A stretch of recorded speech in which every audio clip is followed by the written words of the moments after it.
Setan selalu memakai satu area ini untuk memulai pencobaan sengit di hidupmu. Write it down. The area of needs, not wants. Area kebutuhan, bukan area kemauan. Banyak salah paham di sini, banyak mitos yang mengatakan bahwa pencobaan itu keinginan. Not really. Sungguhan bukan. Pencobaan itu selalu bermula dari area kebutuhan. Kalau Anda belum subscribe di channel ini, segera supaya Anda bisa mengikuti terus rema-rema dari Roh Kudus ya. Mari kita bicara tentang pencobaan dulu, karena usia masa muda, sebenarnya semua orang sih masa muda kayak masa tua, peduli amat. Tapi di masa-masa muda, teenagers, orang-orang anak-anak remaja, itu adalah, percaya nggak? Saya ngomong gini jangan jadi pembenaran diri, oke? Kalau jatuh dalam dosa. Ini masanya anak-anak muda itu bergumul untuk hidup kudus. Pasti 100% ceritanya begini, jatuh bangun dalam dosa itu sudah pasti terjadi. Jadi kalau kita bilang jangan berbuat dosa, ya kita berharap andai semua bisa. Buktinya masih ada juga yang jatuh. Kadang-kadang jatuhnya itu berapa minggu sekali. Kadang-kadang jatuhnya itu bisa berapa hari sekali. Kalau kita gereja kaku hanya bilang jangan berbuat dosa tapi nggak menunjukkan solusi. Wah, bukankah semua nanti hanya tertuduh, tidak bisa bertumbuh. Tapi untung ada gereja, karena dunia berkata silakan berdosa. Kalau dunia ini berkata sikatlah, nggak usah Tuhan-Tuhanan. Kamu kepingin makan, ambil makan. Kamu kepingin merampok, rampoklah. Kamu kepingin judi, judilah. Kamu ingin zina, bercabullah. Gak apa-apa, silakan. Itu ya badan-badanmu kok. Terserah kamu. Makanya kalau semuanya itu begitu, tidak ada gereja, itu pasti high speed semuanya ke neraka. Udah so pasti, gak mungkin ada orang yang akan there will be nobody that will make it. Tidak akan ada orang lain yang berhasil, dan tidak akan ada orang lain yang akan diselamatkan. Untung ada gereja yang tetap berkata jangan. 10 perintah Allah tetap diberitakan. Kalau berkata sana berdosalah, itu jelas-jelas menghujat dan menentang Allah. Yesus ketika menolong seorang wanita yang berzina dan tertangkap basah, itu tangkap tangan. Dia mau dirajam, ditaruh di tengah. Itu semua Farisi ahli Taurat dari yang paling tua, semuanya itu sekeliling dia. Yesus membungkuk ke tanah, tulis-tulis apa kita nggak tahu. Singkat cerita, setelah semuanya pergi, karena Yesus itu punya hikmat yang tidak bisa dilawan. Yesus lindungi perempuan ini supaya jangan dibunuh hari itu, supaya dia dapat kesempatan bertobat dulu. Tapi Yesus tidak melindungi dosanya. Yesus melindungi orang berdosanya, nyawanya, dan masa depannya Tuhan perjuangkan. Tapi Yesus tidak melindungi dosanya. Karena Yesus terakhirnya berkata, mana semua yang mau menghukummu dan membunuhmu? Tidak ada Tuhan. Aku juga tidak. Pergilah dan jangan berbuat dosa lagi. Jadi Yesus tidak melindungi dosanya atau menutup-nutupinya. Mengampuni iya, tapi Yesus dengan tegas berkata, from now on sin no more. Kamu tidak bisa ikut aku kalau diam-diam di hatimu itu masih menyimpan pencobaan. Di dalam hatimu itu kamu masih punya keinginan untuk lari dari aku, berbuat itu lagi. Memang yang lalu kamu sudah jerah, kamu sudah minta ampun, nangis-nangis lagi. Tapi di hatimu itu ada perasaan, aku nanti mau lagi ah. Kalau orang jerah itu sudah tidak mau lagi. Tanpa dia bisa menjamin apakah dia suatu hari akan melakukannya lagi, karena dia tidak berdaya. Dia harus belajar berserah, belajar untuk bergantung penuh, belajar percaya, dan minta sama Tuhan kekuatan. Tapi hatinya itu harus nil, harus kosong, tidak ada niatan. Tidak ada lagi diam-diam di hati itu menyimpan, minggu depan aku mau lagi, terus minta maaf lagi. Tidak boleh ada dosa berencana. Hatimu itu kalau jerah itu berkata, Tuhan I'm sorry, I'm so stupid. Aku bodoh sekali, sorry ya. Kalau ditanya sama temannya, kamu sorry, suatu hari mungkin bisa lakukan lagi. Anda bisa berkata, mungkin, sebab aku tidak tahu. Jangan kasih janji palsu.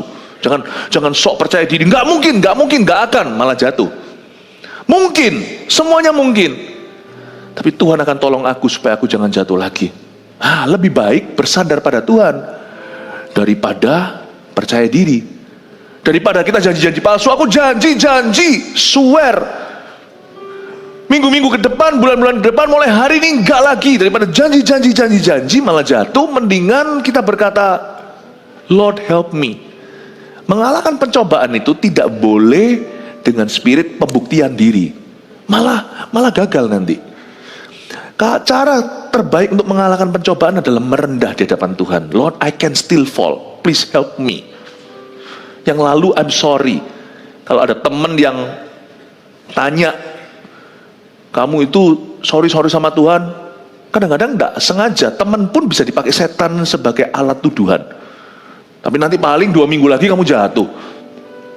Terpukul. Jangan dengarkan. Manusia hidup bukan dari kata manusia. Manusia hidup dari firman Allah. Iya betul, doakan aku ya supaya 2 minggu lagi aku gak jatuh, supaya aku gak kembali kambuh, gak masuk ke kebiasaan buruk ini lagi, gak jatuh bangun di area yang sama. Doakan aku ya. Itu orang jadi sungkan, tadi mau menuduhmu malah diminta bala bantuan. Cara membungkam musuh orang yang menuduhmu adalah tolong aku ya, pray for me. Gak jadi dia. Tapi kalau kita berkata gak mungkin, dia tambah berapi-api, pasti. Tapi kalau kita merendah di hadapan Tuhan, mungkin aku jatuh. Aku masih bisa jatuh. Tolong aku ya bro, doakan aku ya. Tuhan, you know me, I'm fragile. Aku ini pecah belah. Kau tahu aku berkali-kali janji gak aku tepati. Janji lalu habis itu I break my own promise, jatuh lagi. But Lord, you know me better than I know myself. Kau kenal aku lebih daripada siapapun juga, bahkan lebih dari aku kenal diriku. Tolong aku Roh Kudus supaya aku jangan jatuh. Lihat ya, orang yang jalan dengan rendah hati gitu minggu per minggu, loh, kok bebas dari kebiasaan burukku. Loh, yang dulu suka berbohong lah, yang suka marah lah, yang suka sumpah serapah lah, kata-kata kotor lah. Loh, yang berbuat, yang jatuh bangun di dalam dosa seksual lah, yang apapun juga kebiasaan burukmu ya kan. Loh, minggu per minggu, loh, kok gak jatuh? Lalu kalau kita gak jatuh, jangan berkata, aku udah jatuh, langsung jatuh. Lebih baik kita berkata, thank you Lord. Lanjutkan kasih karuniamu, and walk humbly. Begitu caranya. Amin. Cara mengalahkan pencobaan itu, triknya itu di dalam diri sendiri. Kita harus bekerja sama dengan Roh Kudus. Dan setan juga tahu di dalam kita ada pengkhianat, roh pembuktian diri. Dan itu harus hati-hati. Di usia-usia remaja adalah usia di mana every young man and young woman, setiap anak-anak muda itu bergumul dan seringkali jatuh bangun dalam dosa. I know that. And Jesus knows that. Yesus tahu loh. Dia tahu dosamu terakhir kali kapan. Dan mana, apa. Dia tahu. Bahkan dia tahu kita bisa jatuh lagi. Dia tahu bahwa Anda bisa jatuh lagi. Tapi dia tetap mengasihimu, tetap mengampunimu. Kemarin dulu. How good is our God? Waktu Yesus mati di kayu salib itu, tidakkah dia tahu bahwa kita masih akan bergumul suatu hari? Tapi dalam pergumulanmu melawan dosa, kamu belum sampai mencucurkan darah, kata firman Tuhan. Gak boleh nyerah, meskipun ceritanya itu jatuh bangun ada di usia tertentu ini. Jangan nyerah, jangan tinggalkan Tuhan. Kalau jatuh dalam dosa, guys, dengarkan, lekas bangkit. Tuhan masih mengampunimu. Jangan dibiarkan jadi jatuh dalam dosa sekali, dalam kebiasaan buruk sekali, dengan jatuh 2 kali, lebih baik jatuh sekali. Saya ngomong gini itu realistis ya, bukan idealis. Jatuh kedua kali, dengan jatuh 3 kali, lebih baik jatuh 2 kali daripada 4 kali. Masturbasi. When you realize you have sinned, waktu kau menyadari dirimu sudah berdosa, get up. Kayak album aja, get up. Bangkit. Dalam pergumulanmu melawan dosa, bergumul itu kan seperti orang tinju, 10-12 ronde.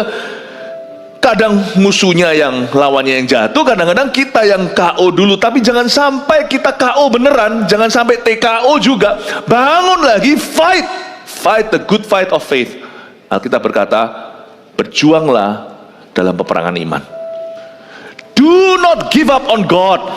And don't give up on yourself. God hasn't given up on you. Jangan menyerah.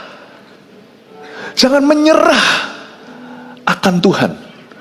Dan jangan menyerah terhadap dirimu sendiri, karena Allah tidak pernah menyerahkanmu ke tangan setan. Sekalipun engkau jatuh, dari waktu ke waktu bangkit lagi, sebab jatuh sekali lebih baik daripada jatuh 2 kali. 2 kali lebih baik dari jatuh 3 kali, dan seterusnya, hitung sendiri. Get up. Ask for forgiveness. Dan kalau setan berkata, Tuhan sudah akan ampuni kamu sudah keseringan, it's a lie. Setiap dosa itu Tuhan hitung yang pertama kali, karena yang lalu kan kalian sudah minta ampun. Dan karena itu dosamu pertama kali, lain kali jangan jadiin 2 kali, lebih baik sekali daripada 2 kali. Cepet bangun. Tapi kok Philip, aku sudah begitu aku udah jatuh lagi 3 kali, 4 kali, kadang-kadang berapa hari. Aku mikir dalam hatiku, ini salah satu hal yang tricky. Toh sudah jatuh ya sekalian, nggak ada yang namanya teologi sisan. Toh sudah jatuh sekalian gitu loh. Lain loh ya. Anda berkelahi, mukul orang, waduh jadi masalah di sekolah. Dengan actually diterusin dan bunuh dia, itu kriminalitas. Itu sudah beda. Anda bunuh orang itu dan bunuh saudaranya sekalian dan keluarganya, itu sudah beda lagi levelnya. So sin is better stop as you're doing the first one. Dosa itu lebih baik berhenti pada tempatnya. Stop. Dan serahkan dirimu sekalipun kalau Tuhan menghukummu. Hukum aku Tuhan. Jangan nantang. Kalau memang kau harus hukum aku, hukumlah. Tapi aku tidak mau lari proses aku dengan segala konsekuensi. I'm so sorry. I get up. Ngomong sama Tuhan gini dalam hatimu. I could do more than this. But I don't want to. Aku bisa melakukan lebih dari ini, tapi aku gak mau. Tuhan tolong aku Tuhan. Aku ini sudah tenggelam dalam lumpur, kata pemazmur. Get me up, get me out. Ya, itu caranya. Kita kadang-kadang berkata, sudah sisan lah sekalian. Gak ada sekalian. Karena itu dosa paling mudah ditanggulangi. Ketika baru sekali kau lakukan, cepatlah kembali. Setiap dosa yang sudah diampuni Tuhan, Tuhan tidak ingat. Itu sudah dipaku di Kalvari. Sejauh timur dari barat Tuhan sudah jauhkan. Dan setiap kali kita melakukan dosa itu lagi, itu di mata Tuhan pertama kali. Karena jangan berkata, Tuhan, aku kemarin sudah jatuh, sekalian aja jatuh hari ini. No. Tuhan berkata, Tuhan kan pura-pura gak ingat. Hah? Kapan? Lalu kalau kita jatuh lagi, Tuhan berkata, kenapa kamu lukai aku? Aku sudah terlanjur jatuh kemarin. Kapan? Tidak pernah terjadi. Loh, Tuhan lupa apa? Kemarin kan aku minta maaf. Nah kan sudah dimaafkan. Kenapa kamu masih menuduh diri, hantam-hantam diri, dan melukai diri? Karena salah satu hal yang tricky soal pencobaan dalam diri anak-anak muda adalah, kalau kita sudah jatuh, biasanya cenderung kita mendingan jatuh lagi aja untuk menghukum diri kita. Tapi kalau kita sudah feeling holy, feeling bersih, biasanya kita menghindari dosa lebih mudah. Enggak, kenapa? Holy. Tapi kalau sudah dirty, ya sudah sekalian. No, that's not how God thinks. That's how Satan would like you to think. Begitu caranya setan ingin kalian memikirkannya. Tapi bukan begitu cara Tuhan berpikir tentang kalian. Ketika kita berkata, Tuhan aku tuh sudah jatuh, the next hour or next minute atau menit berikutnya atau jam berikutnya kau jatuh lagi dalam kebiasaan buruk itu, Tuhan berkata, lu kenapa kamu lakukan ini? Kenapa kamu gini kepada Bapamu di sorga? Bapa akan berkata dalam hatimu, why? Aku toh udah bedanya apa 5 menit yang lalu? 5 menit apa? Kamu tadi kan sudah nangis-nangis sorry. Iya,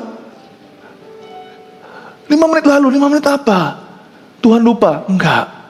Aku sudah mengampunimu. Kalau aku mengampuni, aku melupakan. Kenapa kamu lakukan ini lagi? Amin.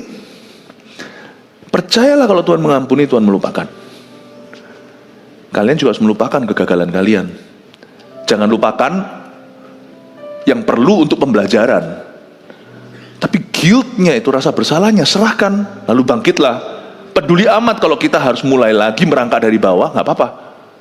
Yang penting pokoknya kita berusaha kembali. Dalam pergumulanmu melawan dosa, kamu belum mencucurkan darah. Don't give up on holiness. Ya nanti ya, anak remaja misalnya umur 16, begini nih, gejolaknya itu, gejolak hormonnya ya. Wah, nanti kalian lihat ya, suatu hari itu ada video, Tuhan tunjukkan, itu nggak diceritakan sama Tuhan. Kalau kita sungguh-sungguh bertobat, dan nanti itu akan kelihatan, akan kelihatan band-aid, tahu ya? Apa itu band-aid bahasa Indonesianya? Salon pas, itu namanya merek bro. Hah? Siapa sih juga namanya merek? Ya wis, plaster, ya. Nanti kalian akan lihat ada plaster bentuk plus. Di jurang-jurang jatuhmu untuk nyambung lagi rencana Tuhan berikutnya, itu ada jembatan-jembatan salib, plaster-plasternya. Sehingga di mata Allah suatu hari hidupmu itu sempurna. What an amazing God and His forgiveness untuk hidup kita. Karena itu anak-anak muda, kalau kita bergumul, pastikan kita tidak menyerah. Gumul kita itu akan melewati masa remaja, terus masa dewasa, terus mulai lebih stabil gini loh. Gini loh. Mulai stabil. Tapi banyak orang yang waktu bergumul begini meninggalkan Tuhan. Sekalian. Teologi sisan. Lalu habis itu dalam kondisi seperti ini, akhirnya sudah all or nothing, sekalian aja, nggak usah tanggung, nggak usah malang tanggung, langsung tinggalkan Tuhan. Nah dia hilang. Normal di masa-masa usia kalian itu tuh begini, gitu ya. Tapi hold on to that rope, bertahan pada tali itu, hold on to Jesus. And then suddenly, I'm 20. Hold on to Jesus, then you're 25. Whoa, hold on to Jesus, then you're 40. Hold on to Jesus, and so on. Jangan ditelan dengan musim kehidupan. Saya ngomong gini, ini pesan pengembalaan. Kalau penginjil gampang main sikat, jangan berbuat dosa. Yes, gembala memikirkan lanjut sampai ke solusinya. Dan solusi itu masuk ke trik-trik hatinya. Dan trik-trik psikisnya juga. Di mana di area-area itu kita dijebak oleh diri sendiri. Sebenarnya dosa itu nggak perlu rumit sih. Untuk mengalahkan dosa ya, sebelum terjadi. Kalau ini tadi saya katakan, lebih baik kita itu taklukkan waktu baru sekali melakukan. Sekarang saya tarik lebih ideal lagi. Sebelum kejadian. Dosa itu sebenarnya begini bunyinya. Kita itu nggak bisa berkata Tuhan mencobai kita, karena Tuhan nggak bisa mencobai siapa-siapa.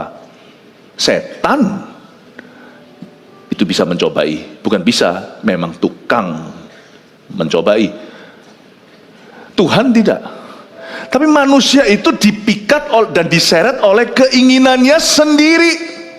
Apapun keinginannya itu, bisa jadi keinginan mata, keinginan daging, dan membanggakan diri atau apa yang dia banggakan.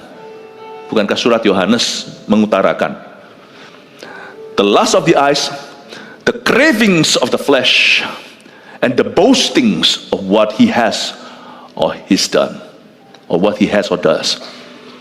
Ya, kita itu dipikat dan diseret oleh keinginan kita sendiri. Gak perlu setan untuk bantu. Tapi ketika kita buahi menjadi sebuah perbuatan nyata, masuklah dosa. Dan kalau dosa itu matang, kata Yakobus, dia menjadi maut. Nah, tuh di sini peran setan, di mana setan tuh tahu kelemahan kita dan memang dia bumbui. Setan itu provokator. Manusia itu hari ini bisa berdosa karena dia jatuh dalam dosa akibat pilihannya. Setan berperan, yes. Tapi peran setan adalah dia tahu kelemahanmu dan waktu kau sendiri, dan di saat itulah orang yang imannya tidak kuat, dan juga yang mistaken view atau pemikirannya bulat sendiri. Triki-trikinya ini tadi tidak dijelaskan, dijabarkan sehingga kita bisa mengenali diri sendiri dari sudut pandang firman, dari terang Kristus. Maka kita akan bingung, buktikan diri malah jatuh. Aduh, sudah jatuh sisan sekalian. Itu trik-triknya itu. Makanya Yesus berkata, kamu akan kenal firmanku, firmanku itu akan memerdekakanmu. Firman seperti ini akan bisa memisahkan antara sumsum dan sendi, karena ini firman yang sifatnya praktisi, membuat kita bisa mengerti hati kita sendiri. Bukankah firman berkata begini juga, firman tentang firman, firman itu bermata dua, seperti pedang bermata dua, begitu tajam untuk memisah-misahkan antara sumsum dan sendi, bisa mengajari kita, menegur kita, dan memperlengkapi orang-orang benar untuk perbuatan-perbuatan baik. The scripture is God breathed. Firman itu dihembusi oleh Roh Kudus, adalah ilham Kristus. Nah, semoga firman penggembalaan gini akan membuat kalian bisa mengalami yang namanya personal victory. Karena semua blessing dalam kehidupan kita, termasuk yang tahun depan dijanjikan, itu semua selalu bermula dari personal ground, selalu dimulai dari kehidupan pribadi kita. Dan kita sebagai anak muda dilatih tangannya untuk berperang, untuk bisa mengalahkan si jahat di luar dan mengalahkan si jahat yang bentuknya bisikan ke dalam pikiran. Kita itu dilatih oleh Tuhan untuk menang on personal ground, untuk menang secara pribadi, dan kita bisa mempraktekkan iman kita dengan hikmat Allah untuk menaklukkan keadaan kita. Keadaan di luar itu lebih gampang ditaklukkan daripada bulat kita di dalam. Anak muda itu bisa bulat di dalam. Dan ini membuat kita dewasa, firman yang mendewasakan, sehingga kita bisa menang dalam kehidupan pribadi. Tidak ada berkat yang tidak bermula dari personal victory, kemenangan pribadi. Tidak ada. There's no blessing that doesn't begin from personal victory. Nggak ada. Amin, nangkep ya? Coba kalau saya ngomong-ngomong begini nih, kayak kalian tak ajak konseling kalian yang duduk. Nah, lalu habis itu saya bantu untuk menelusuri pikiran. Tapi ini konselingnya satu arah. Bukan saya curhat sama kalian, tapi saya baca hati kalian. Lihat firman. Jadi kalian itu seperti sekarang itu mendengarkan dan bercermin, tapi bukan dengan diri sendiri, tapi dengan Roh Kudus. Sehingga kalian dipisah-pisah itu, kategori-kategori, masukkan ke filing kabinet satu-satu, masukin ke tempatnya. Semoga apa yang saya sampaikan so far, ini saya belum buka ayat lagi. Ya, saya masih punya berapa jam? 3,5 jam, boleh ya? Lalu baru habis ini yud ya? Oke. Enggak bercanda, dengan waktu yang ada saya kurang dari setengah jam. Kita akan baca ayat setelah ini ya. Tapi so far, kalau kalian merasa apa yang saya sampaikan ini useful, saya bukan cari afirmasi, peneguhan, tapi saya mau tahu how good are you mengikuti. Siapa di sini yang merasa apa yang saya sampaikan ini helpful to know your own mind? Bisa angkat tangan. Oh, puji Tuhan, berarti cocok, berarti ngerti ya semuanya. Puji Tuhan, kasih tepuk tangan untuk Tuhan. Oke ya. Sekarang kita baca sama-sama Matius pasal 4 ayat 1 sampai 11. Pencobaan di padang gurun, oke? Maka Yesus dibawa oleh Roh ke padang gurun untuk dicobai iblis. Dan setelah berpuasa 40 hari dan 40 malam, akhirnya laparlah Yesus. Lalu datanglah si pencoba itu dan berkata kepadanya, "Jika engkau anak Allah, perintahkanlah supaya batu-batu ini menjadi roti." Tapi Yesus menjawab, "Ada tertulis, manusia hidup bukan dari roti saja, tapi dari setiap firman yang keluar dari mulut Allah." Kemudian iblis membawanya ke kota suci dan menempatkan dia di hubungan bait Allah. Lalu berkata kepadanya, "Jika engkau anak Allah, jatuhkanlah dirimu ke bawah, sebab ada tertulis mengenai engkau, Ia akan memerintahkan malaikat-malaikatnya, dan mereka akan menatang engkau di atas tangannya, supaya kakimu jangan terantuk pada batu." Yesus berkata kepadanya, "Ada pula tertulis, janganlah engkau mencobai Tuhan Allahmu." Dan iblis membawanya pula ke atas gunung yang sangat tinggi dan memperlihatkan kepadanya semua kerajaan dunia dengan kemegahannya, dan berkata kepadanya, "Semua itu akan kuberikan kepadamu jika engkau sujud menyembah aku." Maka berkatalah Yesus kepadanya, "Enyalah iblis, sebab ada tertulis, engkau harus menyembah Tuhan Allahmu, dan hanya kepada Dia sajalah engkau berbakti." Lalu iblis meninggalkan dia, dan lihatlah malaikat-malaikat datang melayani Yesus. Katakan kanan kirinya, ayo kita menyelami ayat per ayat. Nah, sip. Ayat pertama ya, ikuti saya ya. Follow me closely. Saya akan cepat lompat dari pewahyuan ke pewahyuan, dan ini akan jadi rema-rema. Kalau kalian tidak bisa nangkap semua, dengarkan lagi nanti rekamannya. Maka Yesus dibawa oleh Roh Kudus ke padang gurun untuk dicoba iblis. You see, Roh Kudus tidak bisa mencobaimu. Roh Kudus itu membawamu. Dia yang menuntun hidupmu. Dan jangan kita ekspektasi kalau Roh Kudus hanya tuntun kita ke tempat-tempat mudah. Dia bahkan akan menuntun kita melalui tempat-tempat yang banyak pencobaannya. Tapi bukan Roh Kudus yang mencobaimu. Sama seperti dari sini misalnya kita mau pergi ke kota A. Dalam perjalanan itu, kalau yang nyetir itu papaku, aman. Apalagi papa saya mahir nyetir dan sudah nggak diragukan kasihnya. Nggak mungkin papa mencelakakan, nggak mungkin. Tapi papa nggak tentu bawa kita ke jalan tol terus atau jalan mulus. Kadang-kadang melalui jalan-jalan yang cukup rawan. Papa tahulah bawa kita kemana. Sama Roh Kudus juga sama. The Spirit of God leads you, but the devil along the way will tempt you. Karena itu kalau kita dicobai oleh setan, jangan merasa buyarlah. No, selama hidup kita bergantung pada Tuhan dan kita terus pegang teguh, holding on to that rope atau memegang terus tali itu, ya, yang mengikatkan kita dengan Tuhan. Your life is going somewhere, even though sometimes you still fail from time to time along the way. Hidupmu itu menuju ke satu tempat yang pasti kalau Tuhan yang pegang kendali. Meskipun dalam perjalanannya ada banyak plasternya, kita masih bisa gagal sepanjang perjalanan itu. Setan itu mencobai. Kapan setan mencobai kita? Hati-hati. Yesus ini dibawa oleh Roh ke padang gurun. Katakan, ke padang gurun. Ke padang gurun itu wilderness bahasa Inggrisnya, when you are alone.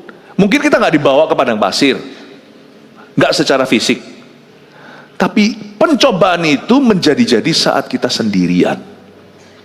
Makanya saya selalu sarankan jangan banyak ngelamun dan jangan banyak waktu kosong di hidupmu. Itu pun ya tetap nggak menjamin, karena kita pasti dibawa Roh Kudus ke padang gurun. Nggak semua jalan itu asiknya rame-rame. Ada jalan-jalan tertentu di mana only you and the Holy Spirit will be there. Hanya Roh Kudus dan dirimu yang ada di situ. Dan kita di tempat-tempat padang gurun itu, when no eyes are seeing you, tak ada sepasang mata melihatmu, belajarlah untuk bergantung penuh kepada Roh Allah. Dan setelah berpuasa 40 hari dan 40 malam, akhirnya laparlah Yesus. Ayat 2, pencobaan itu datang bukan permulaan puasa, tapi setelah 40 hari 40 malam. Ini bukan pencobaan untuk teka-teki. Oke, kita coba test drive. Oh, aku mau beli mobil nih. Oke, dicoba dulu di jalanan. Itu nggak perlu sungguhan, karena kita tadi datang ke showroom mobil itu juga kita pakai kendaraan. Itu bukan coba-coba. Pencobaan ini adalah pencobaan di saat dimana Yesus nggak punya pilihan, harus bergantung penuh kepada Bapaknya. Ini yang disebut dengan forced dependence on God. Pencobaan itu, kalau kita itu bisa jatuh hanya karena ikut-ikutan, betapa lemahnya kerohanianmu. Itu bukan pencobaan. Ikut-ikutan itu paling gampang, nolak teman itu paling gampang, sungguhan. Minta hikmat aja. Pikirkan sebelumnya lah, sebelum interview. Orang misalnya suatu hari kalian interview kerja, sudah dipikirkan. Gajimu mau berapa, apa segalanya sudah dipikirkan dari rumah, jangan ngeflow. Kalau mau nolak teman juga gampang lah. Kalau kita tahu temannya vaping lah, apalah, nolaknya gampang lah. Ya. Enggak usah pakai khotbah gitu, enggak perlu mungkin ya, supaya kamu enggak disikat. Tapi mungkin aja enggak boleh sama papa mamaku. Kita harus menter dulu, dibilang anak mama lah, terserah. Enggak apa-apa. Kalau memang itu bisa mematikan panah. Kalau dia paksa lagi, ayolah sedikit aja lah. Enggak apa-apa, aku ya mau sih. Ini telepon mamaku. Telepon mamaku dulu, buyarlah temanmu, paling menjauhimu. Gak apa-apa lah, dijauhi teman gitu, kita gak perlu musuh. Punya teman kayak gitu, kita gak perlu lawan.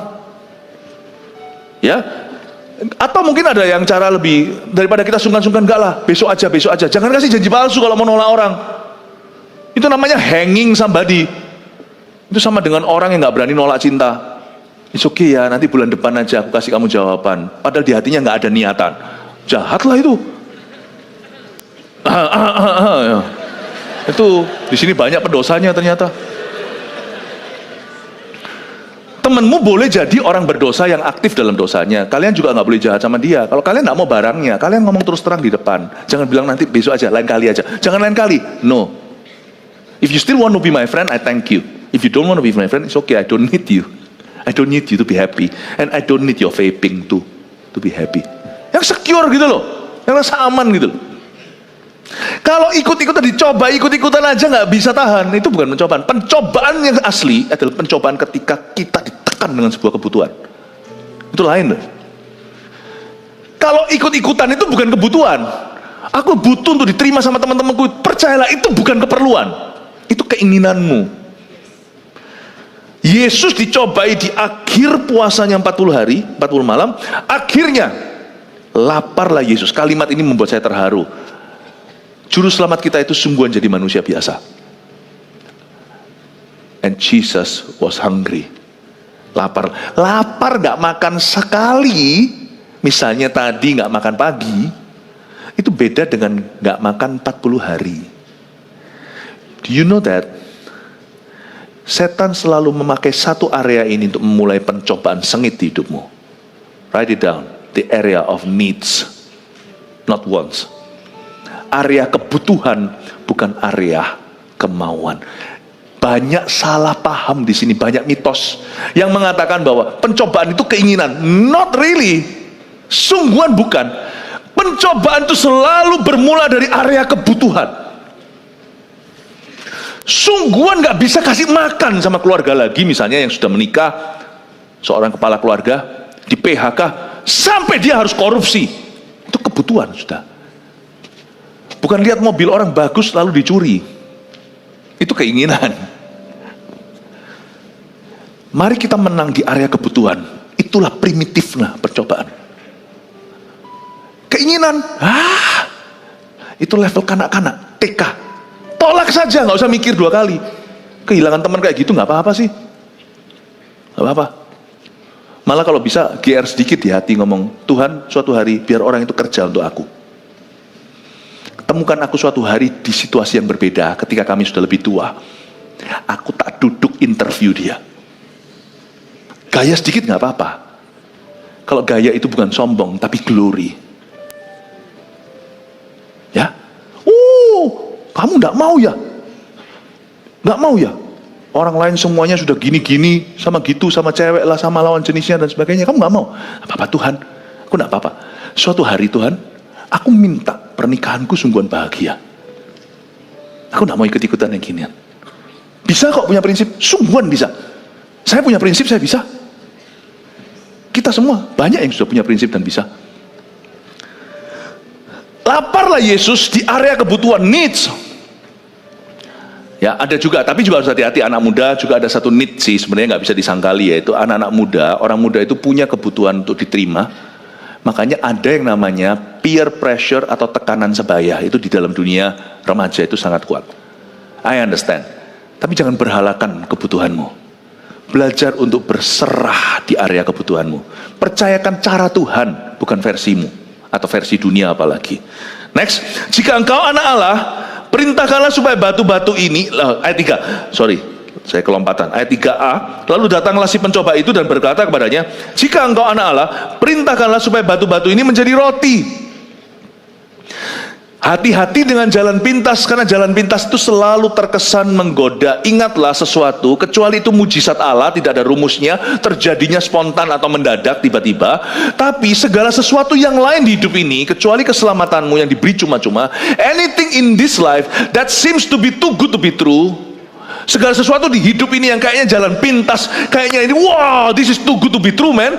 Ini sungguh-sungguh terlalu bagus, nggak masuk akal kok bisa begini. Misalnya judi, aku bisa kaya langsung kongsi fat choice dalam 1 hari. Apapun yang kelihatannya instan, Apapun yang nampaknya seperti too good to be true, tanpa harus melewati proses yang nyata dulu, kalian mesti curiga. Bisa-bisa ujungnya jerat. Judi itu juga punya pemikiran yang sama. Karena Yesus disuruh langsung bypass. Kalau kamu anak Allah ya, pakai pembuktian lagi seperti yang tadi saya panjang lebar jelaskan. Itu trikinya. Karena Yesus juga sebagai manusia, di dalam dirinya juga ada psikologi orang yang bisa bulat. Tapi Yesus hidup dari firman, dan setan tidak bisa apa-apa. Yesus tidak pernah tunduk pada pemikiran manusia yang terkutuk. Bahkan ketika Yesus melihat ada pemikiran manusia yang mulai menguasai, dia berkata, "Enyahlah kamu Petrus, kamu memikirkan apa yang dipikirkan orang, bukan yang dipikirkan oleh Allah." Dia pakai pembuktian diri sebagai pancingan. Jika engkau anak Allah, perintahkan supaya batu ini menjadi roti. Bypass saja, langsung instan aja. Yesus disuruh langsung menyerah dengan rasa laparnya. Kan itu kebutuhan. Pasti orang bisa mengerti. Wong kamu butuh money kok. Pasti bisa memahami. Wong kamu butuh seks kok. Kalau enggak gitu kan enggak enak. Kepingin terus ya kan. Harus ada gratifikasi. Harus ada quick release. Atau harus ada kelepasan yang terjadi. Ya. Yesus berkata, no. Ini bukan cara Bapak. Memerintahkan batu jadi roti hanya karena I'm hungry. Just because anak muda lagi sedang ngalami yang namanya gejolak hormon, bukan berarti it's okay ke masturbasi ya kan. Karena setelah itu loh, buktinya bukan solusi. Habis itu malah rasa guilty. Terus gak mari loh, jadi bondage, jadi ikatan. Itu gak selesai. Pikirannya kan rilis kan, tapi ujungnya bukan rilis, tapi bondage, bukan kelepasan, tapi ikatan. Buktinya setelah itu gak berhenti di situ, masih continue. Jadi kebiasaan buruk, jadi gambar diri. Lalu habis itu nanti, kemudian ketika Tuhan mulai tambahkan dalam hidupnya sesuatu, misalnya pacaran, juga gak benar pacarannya. Akhirnya apapun yang ada di hidupmu terkamiri, bisa mulai hanya dengan biji sesawi yang salah, bukan biji kerajaan Allah, tapi biji setan. Berakhir menjadi pepohonan dan hidupmu dibangun dan karirmu dibangun di atas dasar dosa-dosa yang tidak pernah ditobati. Disitulah banyak orang mengalami problem dan komplikasi sampai masa depannya infeksi. Kalau memang itu solusi, kan melakukan sekali mari, selesai. It's not. It becomes an obsession. Sehingga kita tidak bisa kalau tidak melakukan itu. Saya tidak hanya menunjuk ke satu dosa ya. Any dosa apapun itu selalu sifatnya sama. Wong bosnya satu kok. Jika engkau anak Allah, perintahkan saja batu-batu ini menjadi roti. Ayo quick release. Nyerah aja deh sama kelaparanmu. Tapi Yesus menjawab, ada tertulis, manusia hidup bukan dari roti saja, tapi dari setiap firman yang keluar dari mulut Allah. Artinya Yesus menunggu caranya Bapak, menunggu firman. Jadilah padaku sesuai dengan firman-Mu. Biar pada waktunya rilis itu diberi. Tuhan yang mencipta biologi misalnya secara seksualita remaja, Tuhan tahu kok. Caranya bukan dengan cara porno, ada caranya sendiri. Tuhan sudah menentukan yang namanya pagi, ada matahari, siang hari, malam ada bulan. Tuhan tuh tahu kapan seseorang datang bulan. Sorry ya kalau ngomongnya terus terang. Dan Tuhan juga, kalau laki nggak akan datang bulan. Tapi Tuhan tahu rilisnya setiap bulan dengan cara Tuhan. Saya pernah berdoa dahulu waktu saya masih bujangan. Rilis biologi itu ada. Ya Tuhan itu sudah mengaturnya demikian rupa kok. Pasti kok. Buktinya kalian minum, pastikan nanti ke toilet, kan ada buang air kecil supaya kalian nggak jadi gentong aqua. Makan juga harus, makanan itu keluar somehow ya kan, kalau nggak jadi gizi. Masa Tuhan tidak lakukan itu terhadap sperma? Sorry saya ngomong apa adanya. Will God not do that? Ada yang namanya mimpi basah, tapi tidak harus mimpi porno. Saya berdoa dalam nama Yesus waktu saya masih bujangan, saya berkata, Tuhan, you have your way. My job is to keep my mind pure. Your job is to command my body with your word. Kau perintahkan tubuhku badanku ini dengan firman-Mu. Pelajari anak-anak muda melakukan itu. Karena bujangan bukanlah cobaan yang terberat. Orang menikah dan setelahnya itu pencobaan tetap datang. Namanya setan hidup di dunia. Kemudian iblis membawanya ke kota suci dan menempatkan dia di bubungan bait Allah. Next. Masih continue ya? Masih bisa ikut? So far yang merasa ini bisa diaplikasikan di hidupmu, angkat tangan. Oh, puji Tuhan. Haleluya. Kemudian iblis membawanya ke kota suci dan menempatkan dia di bubungan bait Allah. Pencobaan ronde 2. Ditaruh di atas. Ini hari-hari ini lagi marak nih. Orang lompat lah, gantung lah. Lalu berkata kepadanya, sini Yesus, jika engkau anak Allah, jatuhkanlah dirimu ke bawah. Sebab ada tertulis, mengenai engkau, ia akan memerintahkan malaikat-malaikatnya, dan mereka akan menatang engkau di atas tangannya, supaya kakimu jangan terantuk kepada batu. This is so good ya. Ini ada suatu pewahyuan di sini. Yesus tidak suicidal, Yesus tidak stres. Bedanya dengan orang yang mau lemparkan dirinya dari gedung tinggi, beda motivasi. Tapi Yesus pencobanya lebih subtle. Lebih sangat licik sekali. Karena kita dicobai sama demon spirits, roh-roh jahat. Yesus dicobai sama Lucifer sendiri. Oke? Dan dia pakai ayat loh. Setan bisa pakai ayat. Cuman kalau kita baca, ini dari Mazmur 91, nanti buka sendiri. Dia hapuskan ada missing partnya. Setan itu licik sekali. Dia pakai ayat keluar konteksnya. Ini ayat sebab ada tertulis. Jadi setan tahu nih, Yesus selalu berkata ada tertulis, maka setan juga pakai tulisan. He will play at your game. Kalau kita nggak secure ya, nggak aman dengan Tuhan. Dia juga akhirnya ronde 2, dia nggak pakai cara kasih Yesus ide saja. Itu perintahkan jadi roti. Itu kan batu. Round 2 dia berkata ada tertulis.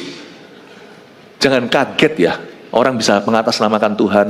Pengkhotbah bahkan di luar sana sengit-sengit, nggak usah ikut-ikutan. Bahkan di sosial media ini itu, yang satu merasa berbicara demi Allah, pakai firman, serang gereja A, serang pendeta, serang ini, nggak usah ikut-ikutan yang gitu. Kecuali kalau kita tahu doktrinnya itu, doktrin tentang Kristusnya itu beda. Sudah kita tahu, kita jauhi, nggak usah rame-rame, jagai jemaatmu sendiri. Dia pakai firman, cuman dia kurangi satu kalau di Mazmur 91. Dan di sini ditulis gini, mengenai engkau ia akan memerintahkan malaikatnya, mereka akan menatangmu di atas tangannya, supaya kakimu jangan terantuk pada batu kan? Ini kalimat terakhirnya dihapus, tahu nggak? Supaya jangan kakimu terantuk pada batu di jalanmu. Kata jalanmu itu in the way that you should go. Itu dihapus sama setan. Loh, ini untuk semua. Apapun juga, dalam konteks apapun, Tuhan jelas di Mazmur 91 tambahkan, only in the way you should go. I protect you if you go to where I desire you to go. Aku melindungimu kalau kamu pergi kemana yang aku kehendaki, kalau kamu melakukan yang kusuruh. Tapi kalau kamu melanggar firmanku, lemparkan dirimu dan minta masuk ke sorga setelah jadi telur ceplok di bawah, I never has spoken like that. Jadi setan tuh licik sekali. Tapi di sini ya, Yesus itu kan nggak punya perasaan menyesal karena beliau tanpa dosa. Nggak ada stres karena Yesus itu cuman satu yang membuat Yesus stres, yaitu sebentar lagi Eloi Eloi lama sabachthani, pisah dengan Bapa gara-gara kita. Pukul 12 itu ketika gempa bumi mati, lalu gelap gulita di Golgota. Yesus berkata, Bapa kalau bisa lewat cawan ini. Bukan Yesus takut mati, takut paku. Dia tidak takut mahkota duri. Dia tidak pernah dari Alfa hingga Omega, dari kekal sampai kekal. Allah Bapa, Allah Putra, Allah Roh Kudus pernah berpisah. Tritunggal, 3 in 1, 3 batuan. Nggak pernah. Itu yang Tuhan Yesus. Cuman stresnya itu doang, sehingga jadi peluh darah. You see, setan tidak bisa pakai stres untuk buat Yesus lompat. Tapi setan bisa pakai stres untuk buat lu lompat. Suicide. Ini roh maut ini. Lucifer bukan menyamar. Lucifer menunjukkan salah satu warna aslinya lagi, yaitu maut. Lompat! Ada pro dan kontra. Orang kalau bunuh diri itu pasti masuk neraka atau enggak? Saya tidak bahas ke sana. Tapi kalau kita lihat semua kasus orang bunuh diri di Kejadian sampai Wahyu, Raja Saul contohnya, lalu Yudas Iskariot, Zimri juga ada, masih ada beberapa lagi. Ahitofel yang soal, jadi sudah ada beberapa tokoh-tokoh di Alkitab. Kalau kita lihat seputar sekeliling termasuk Haman, Haman sih digantung, tidak bunuh diri. Seputar orang-orang yang suicidal dan berhasil, kita lihat ya, hidupnya sebelum dia melakukan tindakan bodoh itu so dark with evil spirits, begitu gelap dengan roh-roh jahat. Saya nggak mau melangkahi hak kedaulatan Allah, bahasa kerennya adikodrati. Tuhanlah yang menentukan orang pada akhirnya. Tuhan yang tahu who's making it, who's not. Siapa yang berhasil sampai sono, siapa yang akhirnya turun ke bawah. Tuhan yang tahu, kita hanya tahu prinsipnya dan kebenarannya. Tapi Tuhanlah hakimnya. Cuman kalau saya melihat gimana orang yang bunuh diri di dalam Alkitab, dibahas di dalam Alkitab, kehidupan sebelumnya itu begitu dark. Jangan terlalu optimis. Paling tidak kalau Tuhan tiba-tiba rohnya muncul di hadapan tahta itu, orang itu, Tuhan kata, loh, kok kamu di sini, Saul? Aku tidak memanggil kamu. Bukannya Tuhan tidak tahu loh ya, Tuhan itu maha tahu. Tapi saya kasih suatu drama, saya dramatiskan. Kenapa kamu ada di sini, Yudas? Aku tidak memanggilmu. Kau dalam bahaya mendengar suara enyahlah, pembuat kejahatan. Sampai titik darah penghabisan pun kau masih lari dari hadirat Tuhan dengan membunuh dirimu dan mengakhiri dan main hakim sendiri. Hidup itu aku yang kasih, nafas aku yang kasih, roh aku yang kasih. Kenapa kau ada di sini? Aku tidak pernah memanggil namamu kemari. So if you're not sure if you're going to heaven, kalau bunuh diri, jangan main dengan kata-kata setan bisa lewat. Dikit-dikit aku mendingan mati. Aduh, gara-gara apa? Gara-gara dihina teman. Ya ampun. Terus yang menghinamu itu bertobat masuk surga, lu di bawah. Konyol banget. Mendingan dia menghinamu, semoga dia bertobat. Kalau enggak, urusan dengan Tuhan. Kita yang sungguh-sungguh, kita yang mengampuni, kita so pasti tahu di sisi siapa. Kenapa gantung diri? Kenapa bunuh diri? Jangan lakukan itu. Yesus tidak bisa dihasut untuk membunuh dirinya. Jadi Yesus dikasih yang lain, yaitu to prove himself. Di sini Yesus dipaksa sama setan untuk menjadikan Bapa itu show supranatural. Ya. Jadi itu di atas bumbungan bait suci, bait Allah. Ya, di kota suci Yerusalem, di atas bumbungan bait Allah itu kira-kira kalau nggak salah 200 feet, 200 kaki. Jadi kalau Yesus jatuh, coba bayangkan, kalau Yesus jatuh, gitu, terus ada malaikat tangkap, wah itu masuk ke breaking news. Udah nggak perlu susah-susah jadi Mesias, udah langsung populer, jutaan pengikutnya langsung. Kalau Yesus kasih popularitas, ini cara yang terbaik. Iya ya, dihasut sama setan. Kamu kalau mau jadi Mesias, gini caranya, mau jadi terkenal. Kamu turun, paksa Bapak, keluarkan kuasanya, demonstrasi di depan mata orang. Kita kalau doain orang ya, misalnya, kadang-kadang aja ini dalam skala kecil-kecilan, skala minor-minornya lah. Nggak jatuh-jatuh ya. Kita paksa terjadi supranatural, kalau bisa didorong seperti.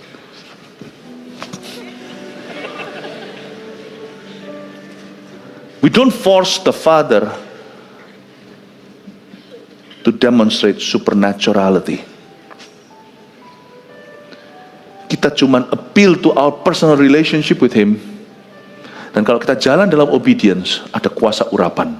Yesus tidak perlu pakai cara gini. Nanti waktu Lazarus, dia teriak, aku lakukan ini supaya mereka tahu, karena aku tahu, supaya mereka tahu bahwa Engkau mengutusku. Dia berkata, Bapa dengarkan doaku, aku tahu Engkau selalu mendengarkan doaku, tapi aku berseru agar mereka tahu bahwa Engkau mengutusku. Sakeus, keluarlah. Lalu Sakeus keluar pakai kain kafan. Waktu Sakeus keluar pakai kain kafan, berhenti Sakeus. Ini bukan drama. Yang harus keluar Lazarus maksudnya. Ya. Bukan Sakius, saya itu cuma mancing kalian itu tidur atau enggak. Yang mati itu Lazarus yang dibangkitkan oleh Tuhan setelah 4 hari kain kafan. Yang naik ke pohon disuruh turun, malam ini aku menumpang di rumahmu, itu Sakeus. Oke ya, jangan lupa ya. Lazarus keluarlah. Akhirnya Bapa tetap mendemonstrasikan kuasanya lewat Yesus, tapi dengan cara Bapa, di timing Bapa, di waktu Bapa, untuk tujuan Bapa. Kalian jangan mencari berkat dengan kekuatan kalian, itu diberikan ke kalian. Tunggu waktunya. Amin. Terakhir dengan ini selesai. Dan iblis membawanya pula ke atas gunung yang sangat tinggi, ayat 8, dan memperlihatkan kepadanya semua kerajaan dunia dengan kemegahannya, dan berkata kepadanya, semua ini akan kuberikan kepadamu jika engkau sujud menyembah aku. Coba lihat ya guys, lihat. Saya mau ngajari kalian sesuatu, dan ini pencobaan terakhir, ini banyak pewahyuan. Iblis bawa Yesus ke tempat yang lebih tinggi lagi. Kalau ketinggian bait suci nggak mempan, bawa ke gunung yang lebih tinggi, entah di mana. Ini nggak tahu. Apakah ini ada di Timur Tengah atau secara supranatural Yesus dibawa ke tempat gunung yang jauh seperti Himalaya? We don't know. Karena gunung ini misteri, nggak tahu gunung mana. Kemungkinan ya gunung yang ada di Israel. Memperlihatkan kepadanya semua kerajaan dunia dengan kemegahannya. Bukankah Yesus akan menebus dunia? Yesus akan menyelamatkan dunia, Yesus akan memenangkan dunia. Jadi setan itu pakai tujuan Yesus, tapi pakai cara dia. Ditunjukkan semua kemegahannya dan berkata kepadanya, semua ini akan kuberikan kepadamu. Jadi aku setan tidak akan memberi perlawanan. Daripada lewat kayu salib perang dulu, lalu setan dikalahkan. Setan tahu dia pasti kalah, jadi dia kasih yang namanya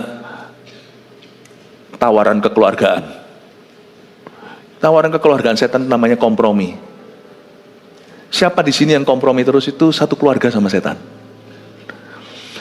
Semua ini akan kuberikan kepadamu jika engkau sujud menyembah aku. Dia nawari Yesus, semua ini milikmu. Aku bahkan tidak akan melawan. Kamu tidak usah naik ke salib, gitulah ceritanya. Ini adalah shortcut. Kalau bisa ini adalah shortcut around the cross atau bypass penyaliban. Kuberikan padamu, kan tujuannya, yang penting kan tujuannya toh. Kalau tujuannya itu sudah itu, halalkan segala cara lah. Toh tujuannya benar. Coba ya, triknya setan, pahami cara dia mencobai. Tujuannya, ya tujuannya, caranya nggak apa-apa, kompromi saja. Kuberikan padamu jika engkau sujud menyembah aku. Yesus tidak mau. Yesus tidak akan melompati salibnya. Dan di sini kita tahu setan itu kayak apa hatinya. Setan itu, bagi setan, uang itu tiada artinya. Makanya kalau kita cari setan dengan cara pesugihan, setan itu jual mahal, kayaknya harus gini gitu ritual. Sebenarnya ya ujungnya dia itu mau kasih, cuma dia pancing sampai kita itu mengabdi yang dia pancing dari kita. Kalau kita cari setan dengan cara pesugihan demi kekayaan, itu kita dipancing untuk nunduk begini, untuk menyembah begitu, dengan tujuan yang dia mau itu your worship. He's willing to give you money. Dia ini mau serahkan seluruh dunia dan kemegahannya ke Yesus kok. Cuman Yesus itu perlu bow. Dari sini kita tahu ya, yang setan ingin dalam kehidupan anak-anak Tuhan itu your worship, your allegiance, your loyalty, kesetiaanmu, ketaatanmu. Kamu kalau nyembah aku tak kasih semua ini, aku kasih kamu. Makanya orang-orang yang cari ilmu, punya kuasa, kebal apa itu yang level-level inilah ya, level-level roh-roh jahat di udara yang rendahan, yang kayak gitu-gituan. Aduh, ngapain cari itu? Setan dengan senang hati memberimu all the money. Kalau sana tidak jadi seorang CGL, nggak jadi TL. Saya rasa setan juga mau lah ya beli saya kalau saya tidak jadi seorang pemberita Injil hari ini, menjadi seorang gembala, menjadi seorang revivalist. Saya rasa kalau di barter mungkin dia mau kali, beliin aku ini, beliin aku itu, kasih aku ini, kasih aku itu. Seperti orang-orang di dunia kan banyak sekali demi popularitas, demi posisi, kedudukan, demi sukses, bahkan berani meninggalkan Kristus sama sekali dan pindah agama, kan juga ada. Jangan heran lah, setan bisa memberimu popularitas, memberimu teman-teman. Setan bisa kasih kamu seluruh dunia dan kemegahannya, termasuk sukses, uang. pria, wanita, setan bisa kasih. He doesn't mind. Just worship him. Just worship him. Mungkin kalau worship setan nggak berani lah ya, kita taruh tanduknya gitu, ada kambing kepalanya di rumah kita, nggak semua orang seberani itu. Lalu dipasang di situ antlernya, ada kambingnya, ada setannya, ada 666-nya. Nanti mama bangun tidur terkejut. Setan mungkin ngomong gini, you don't have to worship me, just worship my things. You worship money, you worship me. You worship sex, you worship me. Dia banyak produk, makanya Yesus berkata di dalam dunia ada banyak jalan, tapi jalan ke sorga cuma satu, akulah jalan. Setan banyak produknya. Tidak harus menjadi seorang satanis untuk menjadi satanic. Saya kasih bahasa Inggrisnya gini ya, you don't have to be a satanist to be satanic. Maka berkatalah Yesus kepadanya, enyahlah iblis, aku tidak mau. Sebab ada tertulis, engkau harus menyembah Tuhan Allahmu dan hanya kepada Dia sajalah engkau berbakti. Cara Yesus menepis setan caranya gimana? Dia berkata enyahlah, tapi bukan kata-kata itu enyahlah. Yesus berkata enyahlah, kamu tidak bisa ada antara aku dan Bapakku. Yesus naik banding ke hubungannya dengan Bapa di sorga. I have a good relationship with the Father God. Kita berkata enyahlah, I don't need your stuff, aku tidak butuh barangmu. Kalau Tuhan mau kasih saya popularitas, tidak usah melalui kamu. Tuhan tahu kapan meninggikan hamba-hambanya. Tuhan tahu kapan mempromosikan kita. Ngomong sama setan, kamu tidak bisa antara aku dan Tuhanku dan Tuhan Yesusku. Get out, get lost, pergilah. Kamu tidak punya wewenang, bahkan tidak punya hak berdiri di antara kami. Kami ini siapa? Aku dan Bapa aku di sorga. Kalau memang Bapa mau memberi saya harta, susah payah akan mengikutinya. Itu pasti saya kelola sebagai talenta. Setan, pergilah. Lalu Yesus pakai kata ini. Dengan ini saya selesai. Ada tertulis. Terakhirnya sebab ada tertulis. Kata ada tertulis ini, setan kan tadi pakai firman kan? Betul nggak? Yesus terakhir pakai firman. Cuman bedanya apa? Ketika firman itu dipakai setan dan dipakai Yesus. Ayo. Waktu setan pakai firman itu, dia kutip dari kitab Ulangan. Oh sorry, Mazmur ya. Yesus pakai kitab Ulangan semuanya. Dari sini saya tahu bahwa Yesus hari-hari itu mungkin sekali-kali ke Taman Getsemani. Itu bukan pertama kali waktu Yesus sebelum disalibkan ke sana. Yesus sudah pernah ke situ, itu tempat favorit Tuhan untuk saat teduh. Saya yakin ini semua tiga ada firman, ada tertulis.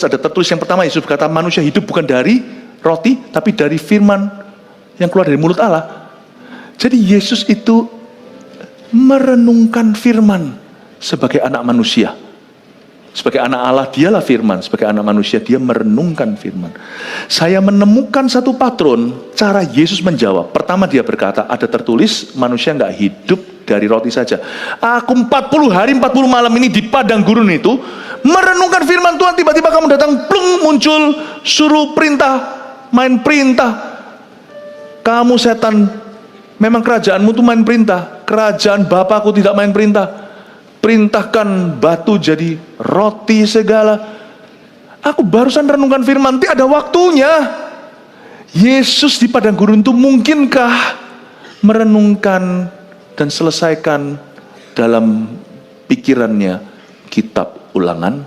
Yesus itu rabi Yahudi itu hafal. Saya punya guru bisa hafalkan Yesaya. Itu kitab Yesaya berapa pasal dia sebut di depan kita, itu demonstrasi, dia ceritakan sambil kita buka Alkitab. Rabi Yahudi itu dari kecil tuh renungkan firman siang dan malam. Jadi Yesus tuh merenungkan Deuteronomi, kitab Ulangan yang paling dibenci banyak orang. Yesus renungkan Taurat. Jadi Yesus tidak main asal kutip firman seperti setan. Yesus memang dengarkan firman itu hari-hari itu. Yesus melawan setan, cara kita mengalahkan pencobaan, listen to me, dengan apa seorang anak muda mempertahankan kelakuannya bersih? Dengan menjaganya sesuai dengan firman Allah. Saya kasih tambah dari cerita ini. Caranya gimana kita pakai firman Allah? Pakai firman yang fresh. You can only defeat Satan by fresh bread. Kita hanya bisa mengalahkan setan dengan firman yang segar, dengan roti yang segar, firman yang baru kita dengar, yang sedang kita dengar hari-hari ini, dan roti yang baru pagi ini di-deliver to our door. Yesus berkata, ada tertulis. Dia pakai firman yang segar. Selama 40 hari, minggu-minggu itu, hari-hari itu, beliau renungkan di padang pasir. If you don't have the word of God in your life, you're weak. You're the weakest creature in the world. If you do not have the word, kalau kalian tidak punya firman in you. Loh, Pak, kok Philip, aku punya Alkitab. Saya nggak tanya kalian punya Alkitab nggak? Saya nggak tanya kalian tahu firman nggak? But do you have the word in your life? Makanya jatuh kan dalam pencobaan. Dihembusi setan aja sudah langsung kita itu limbung. Kenapa? You don't have fresh word in your soul. Tidak punya firman segar. Rotimu basi dan kadaluarsa. Firman yang segar. Itu pedang roh yang tidak kalah. Amin. Tanya orang kanan kirinya, do you have fresh bread today? Haleluya. Saya harap semua punya ya. Kasih tepuk tangan untuk Tuhan. 1 Petrus 4 ayat 7. Kesudahan segala sesuatu sudah dekat. Karena itu, kuasailah dirimu dan jadilah tenang, supaya kamu dapat berdoa. Saudara yang terkasih, terima kasih telah mendengarkan firman Tuhan hari ini. Jangan lupa untuk dukung terus channel ini dengan cara subscribe, like, share, dan juga komen, agar saudara kita yang lain juga boleh terberkati. Tuhan Yesus memberkati kita.